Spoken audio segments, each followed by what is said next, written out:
அனைவருக்கும் வணக்கம். நம்ம இன்றைக்கி என்ன பதிவு பார்க்க போகிறோம் தெரியுமா? மருதமலை. உங்களுக்கு தை கிருத்திகை ரொம்ப முக்கியம் இல்லை. அந்த தை கிருத்திகையில் நம்ம மருதமலையை போய் தரிசனம் பண்ணுவோம். அங்கே இருக்க பஞ்சமுக விநாயகர் எல்லாத்தையும் நம்ம பார்ப்போம். அதேமாதிரி கருவறையில் அவருடைய ஆதி முருகருடைய கருவறையினுடைய தரிசனத்தையும் நம்ம பார்க்கோம். வாங்க பதிவுக்கு போகலாம். அது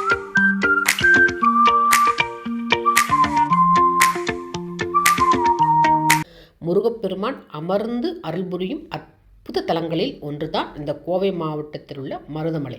இந்த மருதமலையை பற்றி தான் நம்ம பார்க்க போகிறோம். இந்த மருதமலையினுடைய சிறப்புகளை பார்த்துட்டே வரலாமா? ஏன்னா நம்ம மேலே போனால் உங்களை சுற்றி காட்டவே சரியாக இருக்கும். அதனால் கீழே நம்ம காரில் போகும்போதே உங்களுக்கு நான் கோயிலுடைய தல வரலாறு சொல்கிறேன். குன்றிருக்கும் இடமெல்லாம் குமரன் இருப்பார் அப்படின்னு சொல்கிறது ஒரு வாக்கு. முருகப்பெருமான் அமர்ந்து அருள் புரியும் அற்புத தலங்களில் ஒன்று தான் இந்த கோவை மாவட்டத்தில் உள்ள மருதமலை. அருணகிரிநாதரால் பாடல் பெற்ற தலம் இந்த முருகப்பெருமான் தலம். இந்த ஆலயம் முருகனுடைய 7ஆம் படை வீடு அப்படின்னு சொல்கிறாங்க. 6 படையில் இதுக்கப்புறம் 7ஆம் படை வீடு அப்படின்னு சொல்கிறாங்க. இந்த ஆலயத்தினுடைய சிறப்புகள் நம்ம பார்க்கலாமா? பூஜை முருகப்பெருமானுக்கு பாம்பாடு சித்தருக்கும் முருகப்பெருமானுக்கும் சேர்ந்து பூஜை பண்ணுறாங்க. இந்த பூஜை ஃபஸ்ட்டு முருகப்பெருமானுக்கு பூஜை பண்ணி முடிச்சதுக்கப்புறம் பாம்பாடு சித்தர். என்னங்க திடீர்னு பாம்பாடு சித்தர் சொல்கிறீங்களா? மருதமலை சொன்னாலே நமக்கு பாம்பாடு சித்தர் தான் ஞாபகம் வரும். பாம்பாடு சித்தருக்கு முருகன் காட்சி கொடுத்த இடம் இந்த மருதமலை. அதனால தான் கீழே முருகர் சிலைக்கினுடைய அந்த ஆதி முருகர் இருப்பார். அவருக்கு கீழே பார்த்தீங்கன்னா உங்களுக்கு நடந்து வந்தீங்கன்னா பாம்பாடு சித்தர் குகை இருக்கும். அந்த குகைக்கும் முருகருடைய ஆதி முருகர் இருக்கார் இல்லையா, அவருடைய சன்னதிக்கும் சுரங்கப்பாதை இருக்குன்னு சொல்கிறாங்க. தினமும் அது வழியாக போய் தான் பாம்பாடு சித்தர் அவருக்கு அபிஷேகம் பண்ணிட்டு அங்கே தியானம் பண்ணிட்டு வர்றதா ஒரு ஐதீகம் இந்த இடத்துல இருக்குது. இந்த மலை பாதை அடியில் இவர் இருக்கிற இடம் ஒரு குகைக்குள்ளே இருக்கிற மாதிரி இருக்கும். உள்ளே நம்ம பார்க்க முடியாது, அந்த அளவுக்கு இருக்கும். இங்கே தினமும் நைட்டானால் ஒரு பெரிய பாத்திரத்தை பாலை ஊற்றி வச்சுட்டு போயிடுவாங்களாம். காலைல அந்த பால் இருக்காதான், அது நாகர் குடிக்குதா இல்லைன்னா இவர் பாம்பாடு சித்தர் கொண்டு போய் முருகருக்கு அபிஷேகம் பண்ணுறாரு அப்படின்னு தெரியாத ஒரு புதிராக இருக்குது இந்த இடத்துல.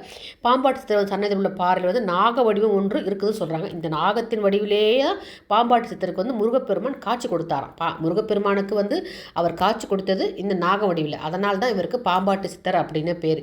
சில சமயம் சொல்கிறாங்க இவர் பாம்புன்னும் போது மூலாதாரத்தை குறிக்கும். ஸோ இவருக்கு குரு பாம்பாட்டு சித்தர் குரு முருகப்பெருமான் அப்படின்னு சொல்கிறாங்க. நம்ம எந்த வரலாறு நம்ம எடுத்துக்கலாம், எல்லாமே நல்ல வரலாறாக தானே இருக்குது. அதுக்கப்புறம் நம்ம இன்னொரு விசேஷம் சொன்னால், இந்த கோயிலில் நம்ம படிக்கட்டில் ஏறி போகும்பொழுது நம்ம மேலே போய் பார்க்குறது பஞ்ச விருஷ விநாயகர் தான். பொதுவாக அரச மரத்தின் கீழே தான் விநாயகர் பெருமாள் இருப்பார். இந்த ஆலயத்தில் அரசு, அத்தி, வேம்பு, வன்னி, கொரக்கட்டை அப்படின்னு 5 மரங்கள் இணைந்து வளர்ந்துருக்கும். அந்த மரத்தின் அடியில் தான் விநாயகர் பெருமான் இருந்து அமர்ந்து பருள்பாலிக்கிறார். இவருடைய முகம் சுற்றி இருக்காது, ஒரே நேர்கோட்டில் இவர் விநாயகருடைய முகம் இருக்கா. அதுதான் இவருடைய ரொம்ப விசேஷம். அதனால் இந்த மரத்தில் பஞ்ச விருஷ விநாயகர் அப்படின்னு அழைக்கப்படுகிறார். இவருக்கு அடியில் தான் முருகப்பெருமானுடைய மயில் அமர்ந்தபடியே கையில் வேலுடன் காட்சி கொடுக்கும். நான் மேலே போகும்போது உங்களுக்கு காட்டுறேன். அதே மாதிரி மருதமலை மூர்த்தி சொல்லும்போது மருதமலங்கள் நிறைந்து இருக்கும். அதனால் இதுக்கு மருதமலைன்னு பேர். இந்த இடத்துல மருத மரங்கள் அதிகமாக இருக்குது. கடம்பவனம் மாதிரி இங்கே மருத மரம் ரொம்ப அதிகமாக இருக்கும். இந்த முருகனுக்கு மருதாச்சல மூர்த்தி அப்படின்னு பெயரும் உண்டு. மருத மரமே இந்த தலத்தினுடைய விருஷம். இந்த தீர்த்தத்தின் பெயர் மருத சுனை அப்படின்னு பேர். மலையில் உள்ள ஒரு மருத மரத்தினுடைய அடியில் இருந்தால் இந்த தீர்த்தம் உற்பத்தியாகி வருவதாக சொல்கிறார்கள். இந்த சுனை மேலே இருந்தால் கீழே வருது அப்படின்னு சொல்கிறாங்க. இந்த தீர்த்தமே அபிஷேகத்துக்கு பயன்படுத்துகிறாங்க. இங்கே சோமசகந்த தலம் அப்படின்னு சொல்கிறாங்க. அம்பாளுக்கு நடுவில், அதாவது சிவன் பார்வதிக்கு நடுவில் முருகப்பெருமான் காட்சி கொடுப்பார். வரலாறு சொல்லிக்கிட்டே அப்படியே நம்ம மருதமலைக்கு மலைக்கு மேலே வந்துட்டோம். கூட்டமாக இருக்குது. நாங்கள் போனது ஒரு செவ்வாய்க்கிழமை. அதனால தான் இவ்வளோ கூட்டம். கீழே கார் இருக்குது பாருங்கள். கார் பார்க் பண்ணவே முடியல. எப்படியோ பார்க்கிங் இடம் கிடச்சிச்சு, நாங்கள் பார்க் பண்ணிட்டோம். எப்படி அருமையாக இருக்குது பாருங்கள். அதை பார்க்கும்பொழுதே அப்படியே காலையில் போயிட்டோம். விடிய காலையில் போகும்போதே உங்களுக்கு இவ்வளோ ரஷ் இருக்குது பாருங்கள். செவ்வாய்க்கிழமைன்னா அவ்வளோ ரஷ்ஷாக இருக்குமா.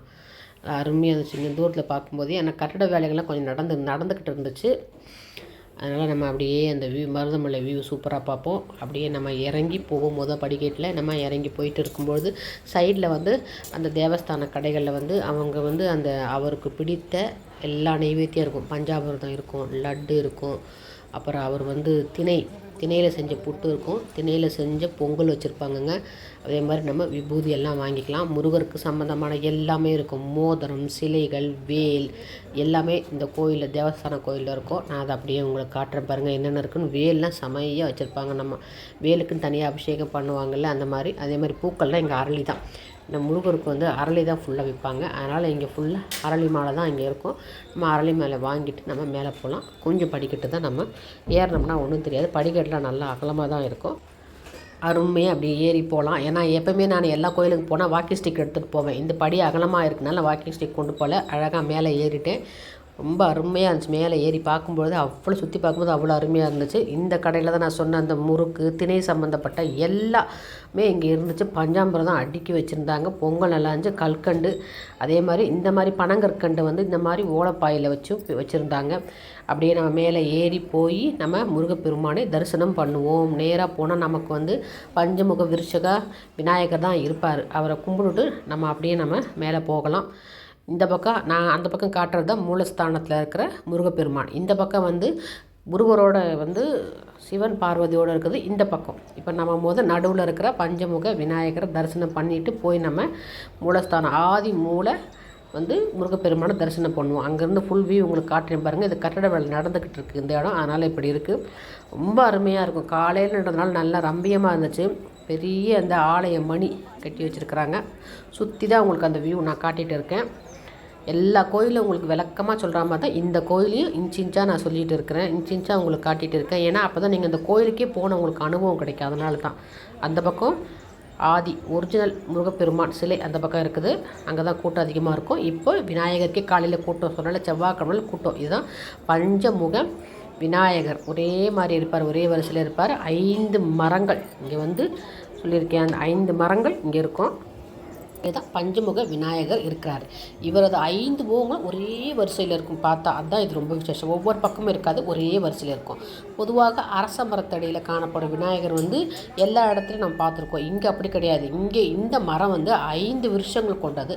5 விருஷங்கள் கொண்ட மரத்தின் கீழே பஞ்சமுக விநாயகர் இருப்பார். 5 முகம் கொண்ட விநாயகர் இருப்பார். எப்படின்னா அரசு, அத்தி, வேம்பு, வன்னி, கொரக்கட்டை அப்படின்னு சொல்லிட்டு 5 மரத்துக்களில் தான் இந்த விநாயகர் இருப்பார். ரொம்ப விசேஷமான விநாயகர். கொரக்கட்டை அப்படின்னு சொல்லிட்டு ஒரு மரம் இருக்கும். இந்த வந்து மலை ஏறி போகிறவங்க இந்த விநாயகரை பார்த்து தான் உள்ளே போக முடியும். அதனால் வந்து இவர் முன்னாடியே இருப்பார். இந்த மரத்துக்கு கீழே நிறைய தொட்டில் கட்டிருப்பாங்க. தொட்டில் கூட பாருங்கள் அழகாக இருக்கும். ஐஸ் குச்சி வச்சு பண்ணி உள்ளே ஒரு எலுமிச்சம்பழம் வச்சு தொட்டில் கட்டிருப்பாங்க. தொட்டில் கட்டினா குழந்தை பிறக்கணும் ஒரு ஐதீகம் இருக்குது. தொட்டில் தான் நான் அதிசயமாக பார்த்துக்கிட்டு இருந்தேன். சூப்பராக நல்லா நீட்டாக பண்ணியிருந்தாங்க இந்த தொட்டில். அதுவும் இல்லாமல் இங்கே வந்து தட்சிணாமூர்த்தி சிலையும் இருக்குங்க. அது கடையில் வந்து தட்சிணாமூர்த்தி சிலையும் அவங்க வச்சுருந்தாங்க. இந்த வந்து மரத்துக்கு இந்த பஞ்ச விருஷகில அவரும் இருந்தார். அதுவும் நான் பார்த்தேன். அதுக்கப்புறம் வந்து உங்களுக்கு சுற்றி வரும்போது விநாயகரும் இருந்தார்.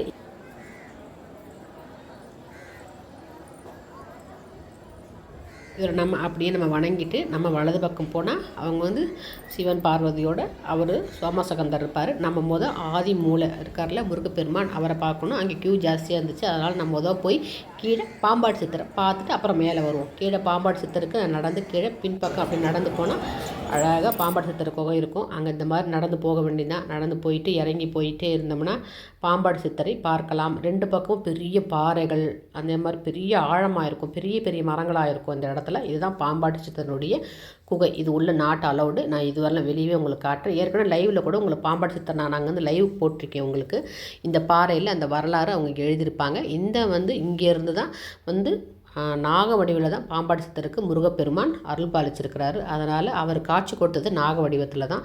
சில சமயம் சொன்ன மாதிரி இவங்க மூலாதாரத்தை வந்து இயக்கி விடுறதுக்கு அவர் வந்து அதுக்கு சிம்பாலிக்காக அப்படி சொல்கிறாங்க. அதனால் இவருடைய பாம்பாடு சித்தர் குருநாதர் முருகர் அப்படின்னு சொல்கிறாங்க.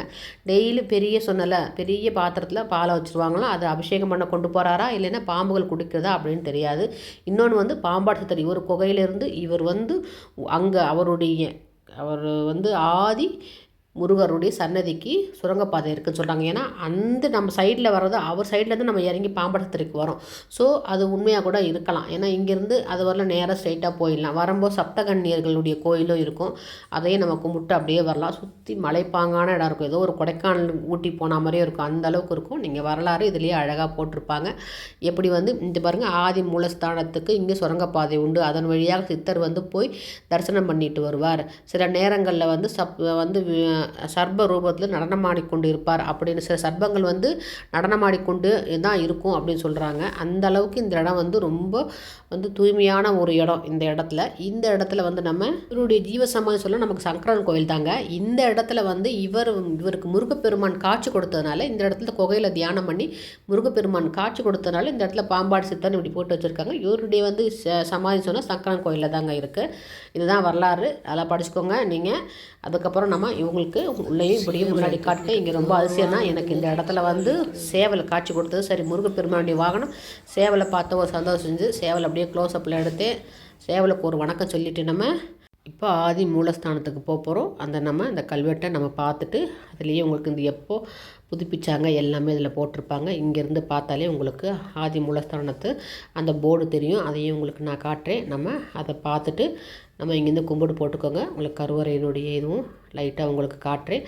அதுவும் நீங்கள் பார்த்துக்கோங்க, நீங்கள் தரிசனம் பண்ணிக்கோங்க. இன்றைக்கி உங்களுக்கு தை கிருத்திகைக்கு நான் போட்டிருக்கேன்.